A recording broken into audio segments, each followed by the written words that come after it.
બધાને જય શ્રી કૃષ્ણ અને જય માતાજી. હું સગુણાબેન આહિર. સ્વાગત છે તમારું મારી ચેનલમાં.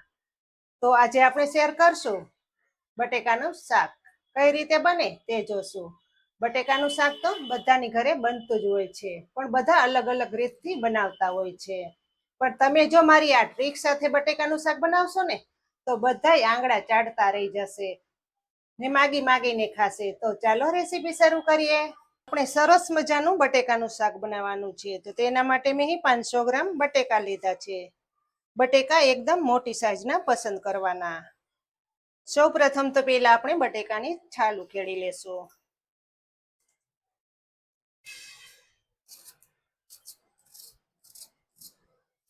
આ રીતની બધાય બટેકામાંથી છાલ ઉખેડાઈ ગઈ છે. હવે આ બટેકાને સુધારી લેશું.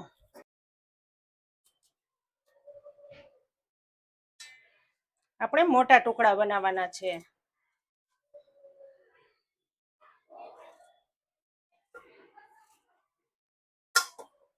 હા ભાઈ વાહ, સરસ એવા ટુકડા થઈ ગયા છે. હવે આ ટુકડામાં પાણી નાખીશું અને સરસ મજાના ધોઈ લેશું.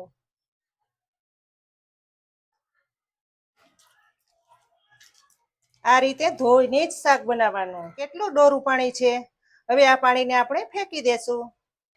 હવે શાકનો વઘાર કરીશું. કડાઈ ગરમ થઈ જાય પછી તેમાં આપણે તેલ નાખીશું. તેલ તમારા સ્વાદ પ્રમાણે તમે ઓછું કે વધુ લઈ શકો છો.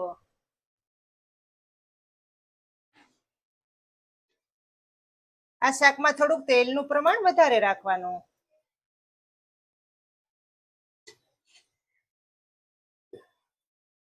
તેલ આટલા સેવ ગરમ થઈ ગયું છે, તો તેમાં 1 ચમચી રાઈ નાખશું. રાઈને સરસ ફૂટવા દેશું. રાઈ સરસ ફૂટી જાય પછી તેમાં 1 ચમચી આખું જીરું નાખશું.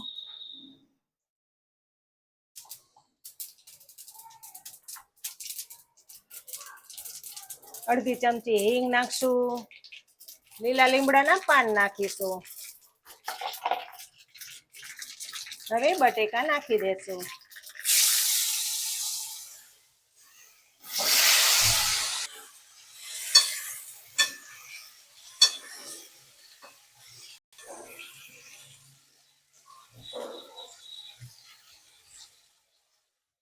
હવે ધીમા ગેસ ઉપર આપણે બટેકાને પાકવા દેશું. આપણે આ શાકમાં પાણીનો બિલકુલ ઉપયોગ નથી કરવાનો.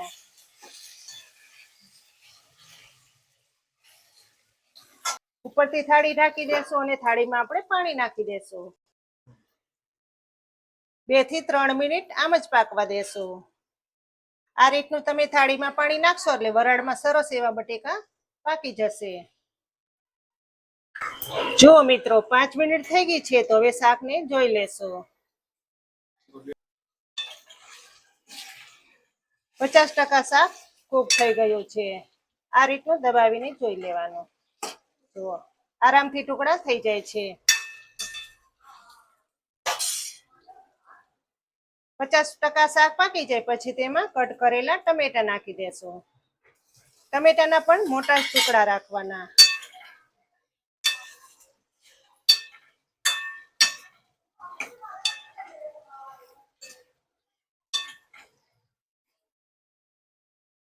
હવે બાકીના મસાલા કરીશું.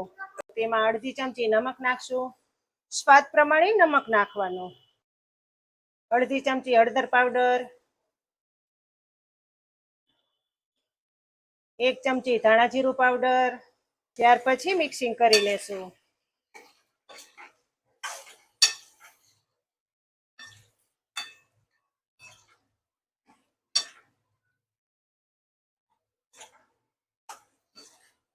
જોઈ શકો છો ને, જોતા જ ખાવાનું મન થાય તેવું બટેકાનું શાક તૈયાર થશે. ત્યાર પછી આપણે કેપ્સિકમ મરચા નાખી દેશું. મરચાના પણ આ રીતના મોટા ટુકડા કરવાના.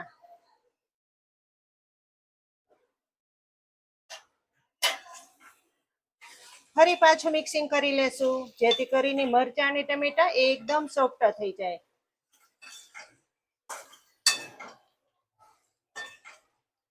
આ રીતનું શાક બનાવશો એટલે બધાય માગી માગીને ખાશે. કે વાહ ભાઈ વાહ મમ્મી, શાક તો બહુ સરસ બન્યું છે હો. ફરી એકવાર ઉપરથી થાળી ઢાંકી દેશું, જેથી કરીને વરાળમાં સરસ એવું પાકી જાય. હવે શાકને જોઈ લેશું, લગભગ તો સોફ્ટ થઈ ગયું જશે. જુઓ, પાણી નથી નાખ્યું છતાં પણ ટમેટામાંથી પાણી રિલીઝ થયું છે.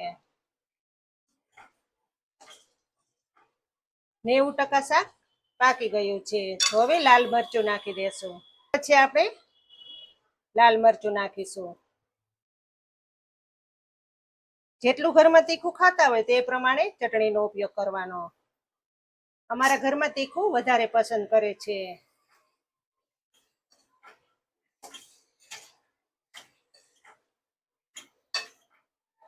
શાક 100% પાકી જાય પછી તેમાં આપણે મેગી મસાલો ઉમેરી દેશું. તેનાથી ટેસ્ટ 110% વધી જાય છે.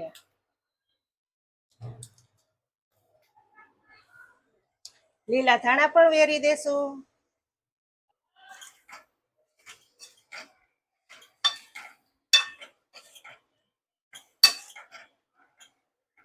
બન્યું છે ને એક નંબર શાક.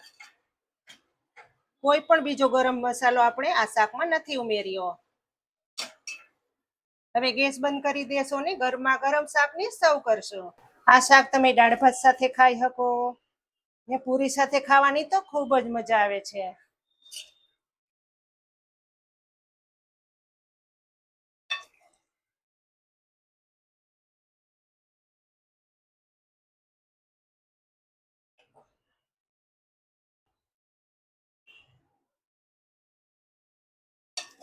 તો તૈયાર થઈ ગયું છે મિત્રો બટેકાનું શાક. તો તમને કેવી લાગી આ બટેકાના શાકની રેસીપી તે મને કમેન્ટ કરીને ચોક્કસથી જણાવજો. અને તમે પણ આ રીતનું બનાવજો. તો ફરી મળીશું એક નવી રેસીપી સાથે. ત્યાં સુધી જય શ્રી કૃષ્ણ, જય માતાજી.